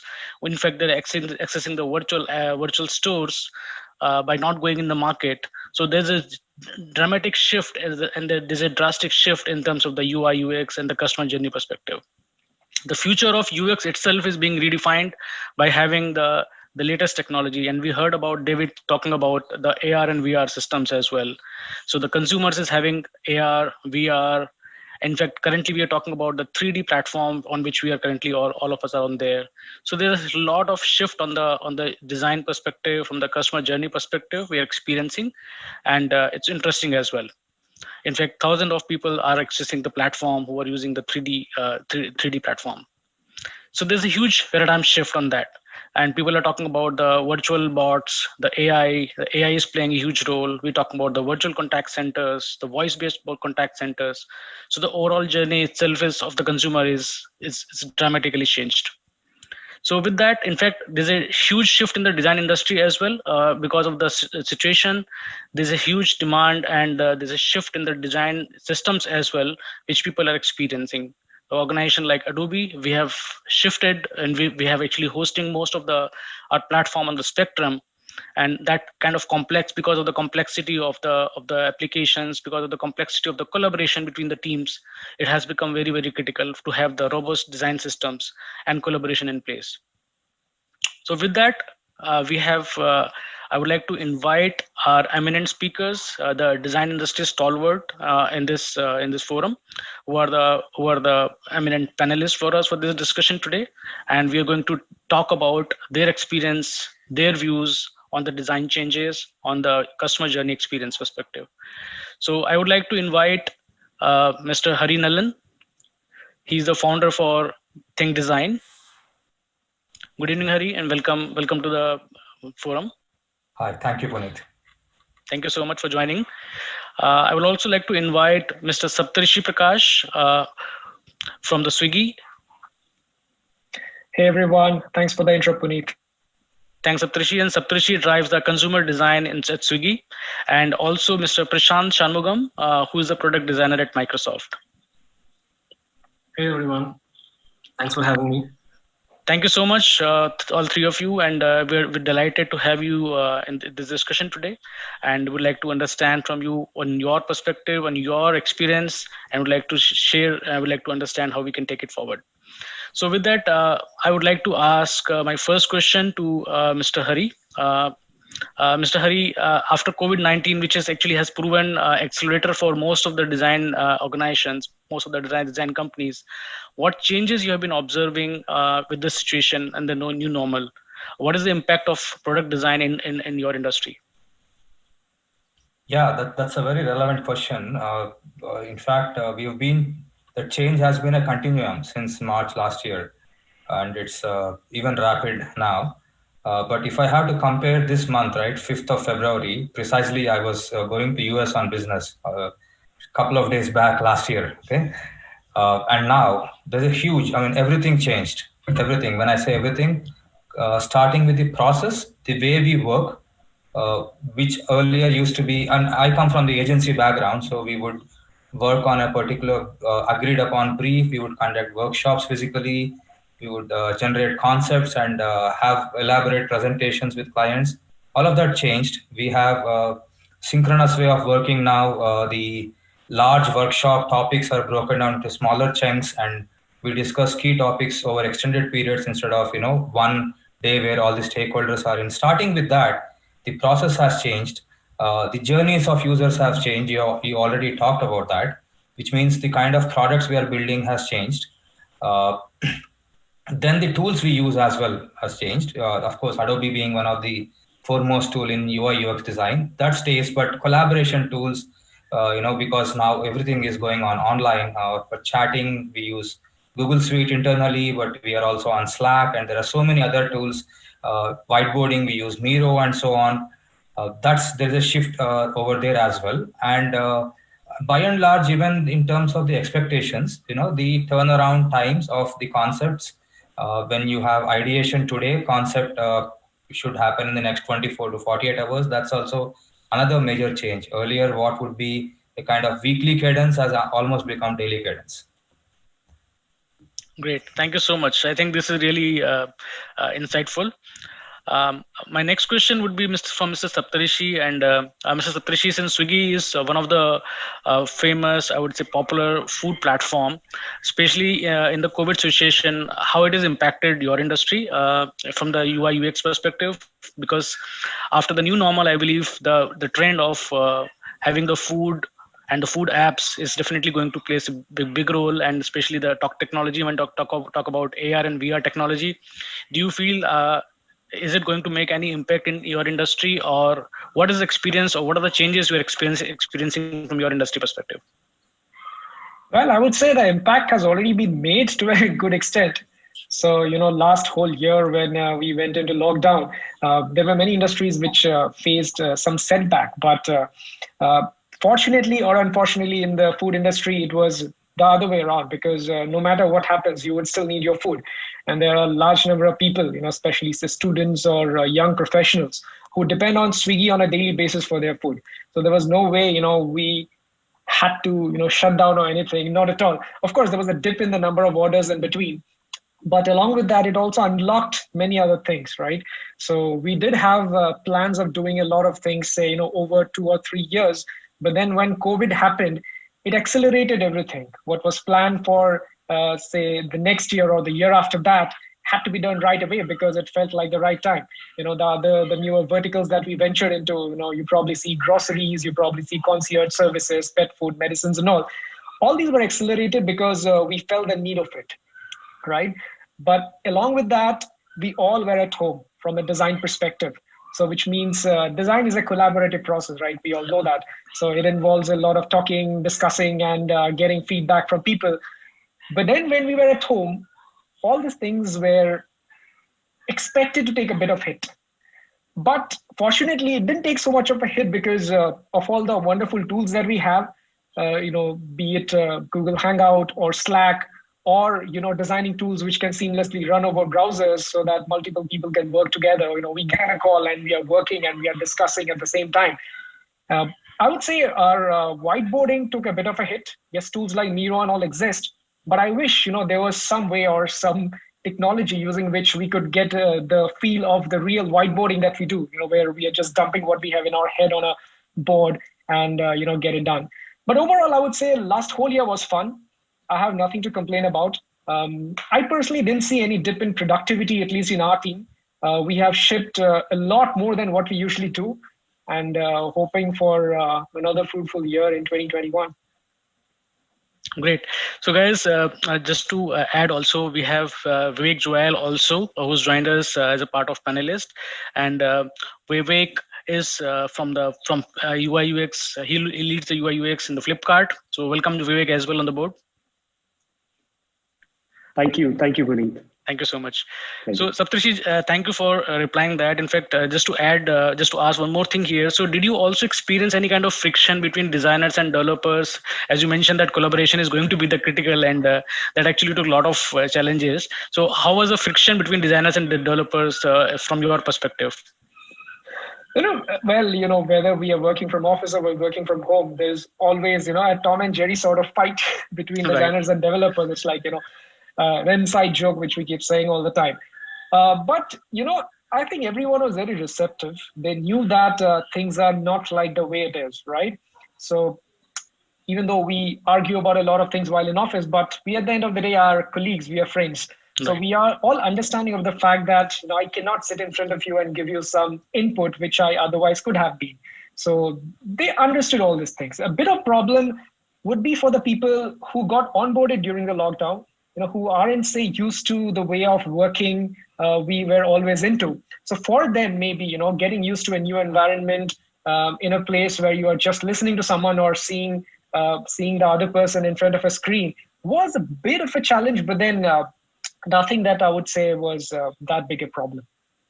Great. Thank you so much. Really interesting to hear that.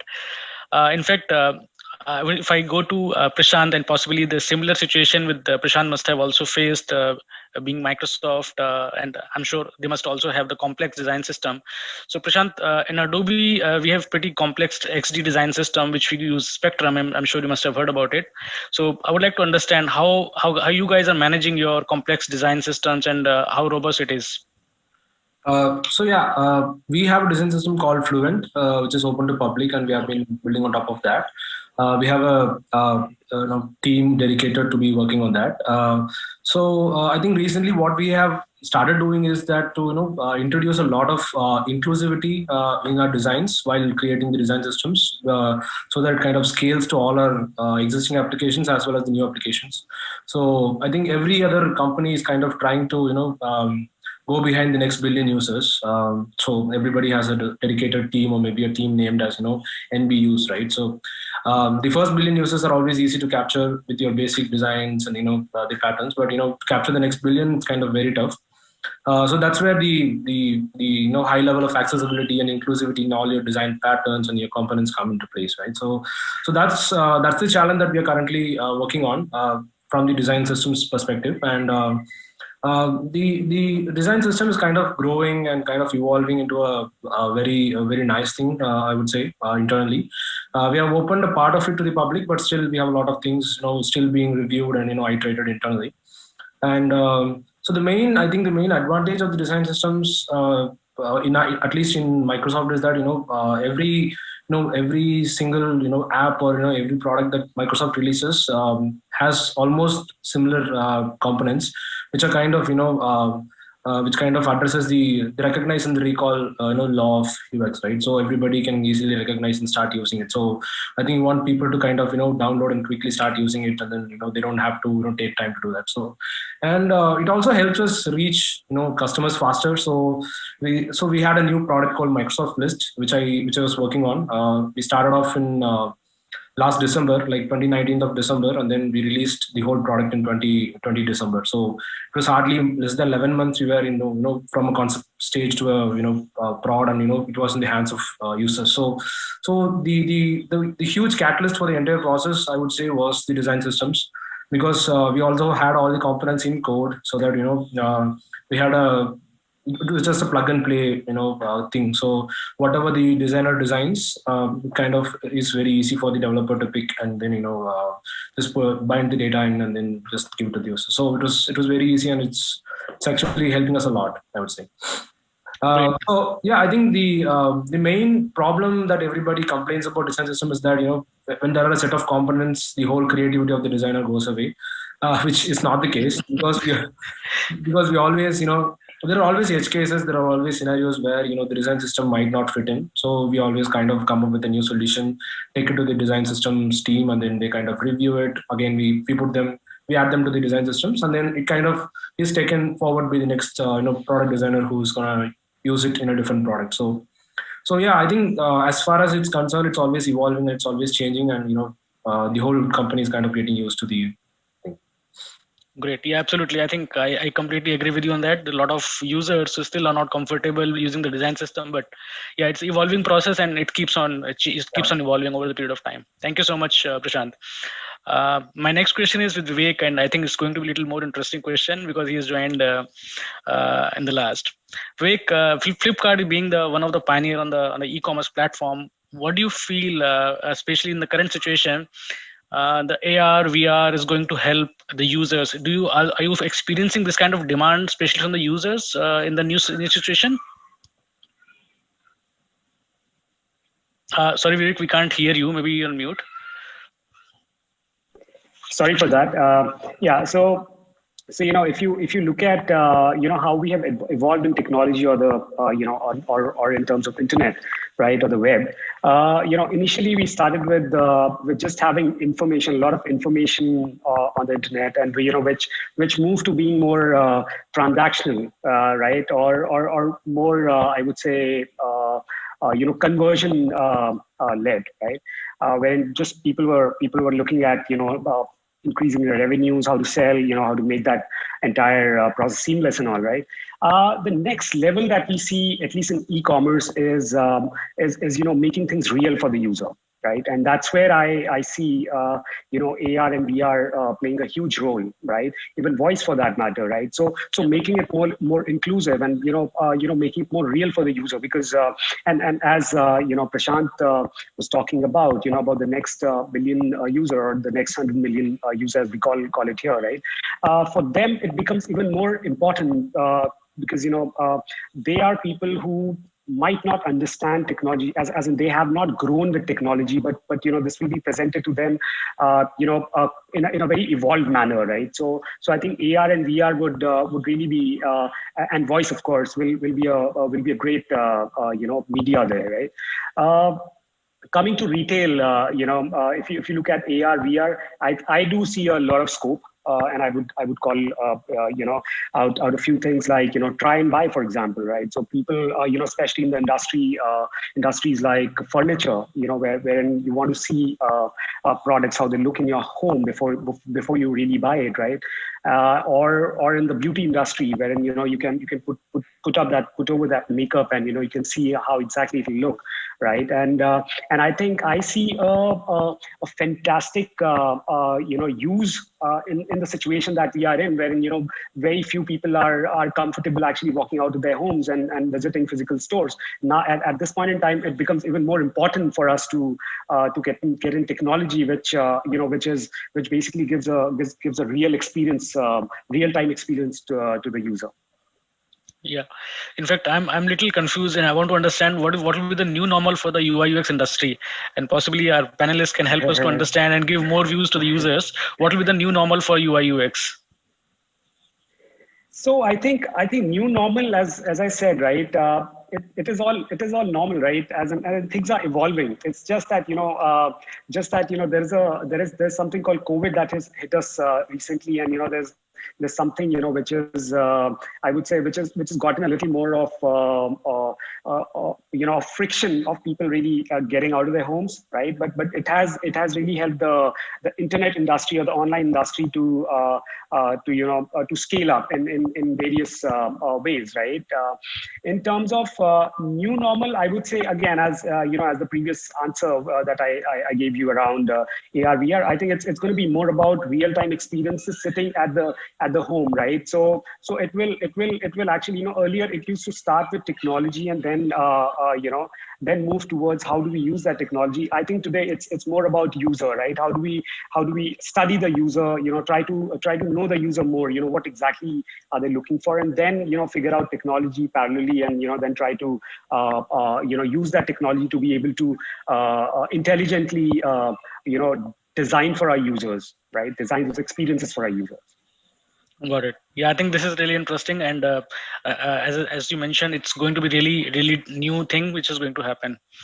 So I'll go back to Hari and Saptarishi and Prashant work together, and possibly before we close and move forward, I would like to understand and maybe take your views and opinion that what is your recommendation from the UI UX designer's perspective?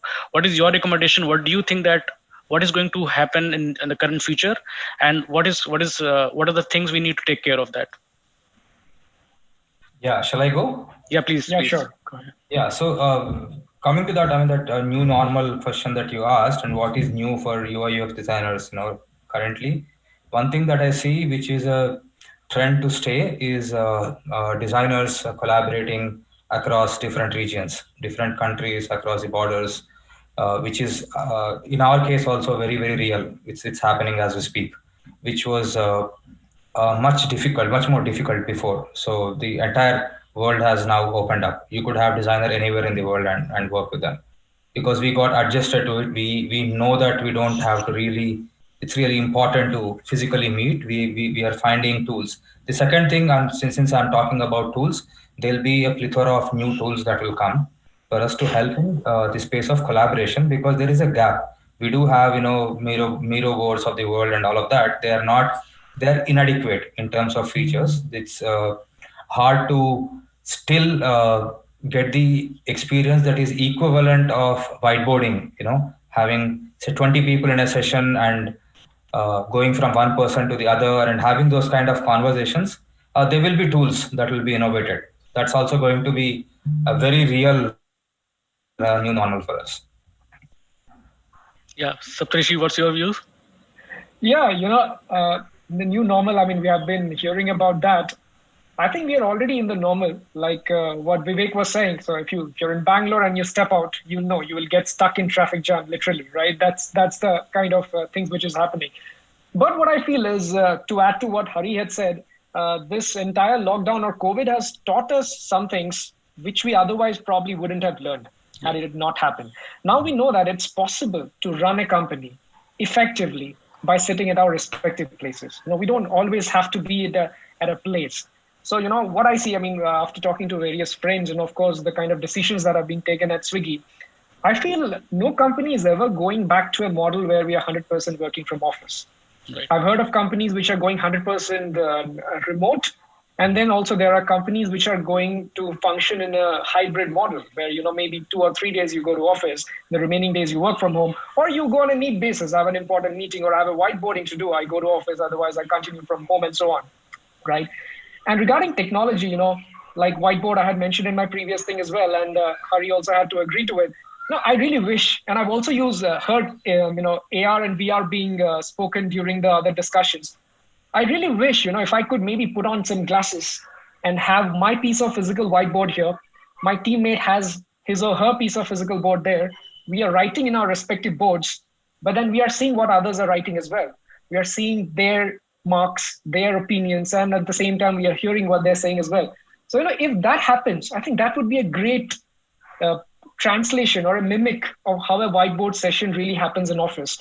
Really looking forward to seeing that kind of technology evolving in the near future. Yeah, I think that would be wonderful. Yeah. Prashant, your views? Yeah, I think designers have gotten adapted to this whole remote culture very, very easily, I would say. Because I think as soon as the lockdown was announced and then everybody were asked to work remote, I think there were a lot of toolkits released by the Figma communities for whiteboarding and brainstorming and so on and so forth. So I think they were very quickly announced, and then everything was online, and then people started using all the toolkits. I think Microsoft released a lot of toolkits for the design communities, like remote whiteboarding and remote brainstorming and so on. So I think we are all kind of getting used to it, and then we are doing it in a very fun way. I think people start sharing screenshots of how they collaborated on Figma, and people are really enjoying the whole experience of working together remotely. And I think the more important thing is that we start to think from the user's shoes, like how would the user feel while using our product in a remote way, right? So that kind of re-strategizes the whole product altogether. So for example, we have a product called OneDrive, which is like a file sharing file sharing product, and then we did not have a commenting or a notification feature until now. And then once the lockdown and the remote were all there, we wanted to re-strategize the whole thing, and then the whole commenting experience was kind of released in a month's time. So we wanted to make sure that people are not left behind, and then we wanted people to comment and start collaborating in a remote way. So I think this also gives us a lot of opportunity to reshape our product and rethink our product strategy, and make it more accommodative for all the users' needs. Great. I think this is really insightful. In fact, we also faced a lot of changes from the user engagement perspective. In fact, one of the product, which is Adobe eSign, has actually ramped up a lot in this COVID situation, because whether you talk about vendor onboarding, whether you talk about invoicing, whether you're talking about the consumer's journey, the eSign is helping everyone actually to do the signatures and do the contracting remotely without having a physical piece of signature in place. So in fact, we are also facing this kind of evolution in significant change in terms of the customer journey. So I think this is really interesting, and I thank you, all of you, being here, and it's really insightful and very interesting. I would request if you can also join the question and answers board post this, and because we have customers we have users who would like to have question and answers from us. So I would request you to move to the question and answer panel as well. With that, I would like to invite my colleague Nitin Mehta for the closing notes, and he will take it forward from here. Welcome, Nitin. Thank you. Thank you, Puneet. That was a wonderful, wonderful session. And once again, good evening, everyone. Let me first of all wholeheartedly thank you for your participation in today's Adobe Creative Connect Marathon. It was an intensive 2 hours creative marathon covering and uncovering a lot of new phases of creativity and customer experience.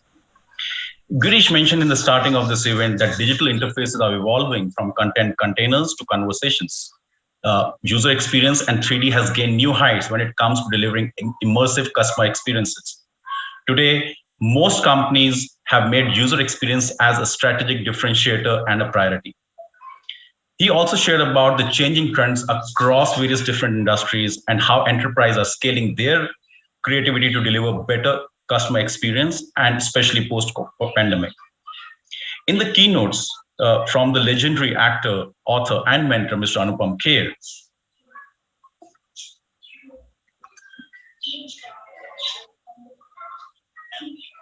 hello? Hello? Yeah. I'm doing it right now. Yeah, it's on.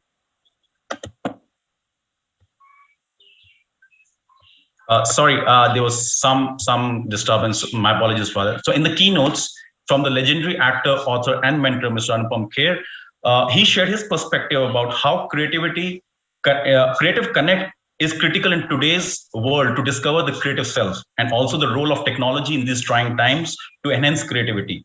He also mentioned one important point which we all should follow, that is try and fail, but never fail to try. In the fireside chat with David, Keshav, and Harshal, we discovered how the world is adopting 3D and augmented reality and electing the new ways of delivering customer experience and customer interactions. I would also like to sincerely thank all my panelists, Saptarishi, Hari, Prashant, and Vivek, who shared their perspective on how the creative pros can enable themselves and deliver a real-time customer experience to design a better tomorrow. With that, let me once again thank you for all your time and participation, and hand it over to Nupur for the wrap-up. Nupur, over to you.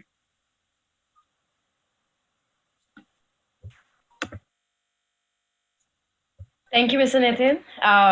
And for the one final round of thank yous, Mr. Girish, Mr. Kher, Guruji, Sharam, David, Harshal, Keshav, Mr. Puneet, Mr. Nalan, Saptarshi, Prashant, Mr. Vivek, and Mr. Nitin. Thank you so much to all these men for being on various panels, for engaging in the ways that they have engaged in sharing their intellect and their experiences with us. This has been Adobe Creative Connect Marathon, brought to you by Indifolio Network. We will now be moving on to the Q&A space, which is in the lounge. You will find the link at the help desk. And if you want to engage with the panel from the UI UX, you can head on and have a chat. This is us signing out. Thank you so much, everyone, for joining this evening. Have a good Friday and have a good weekend.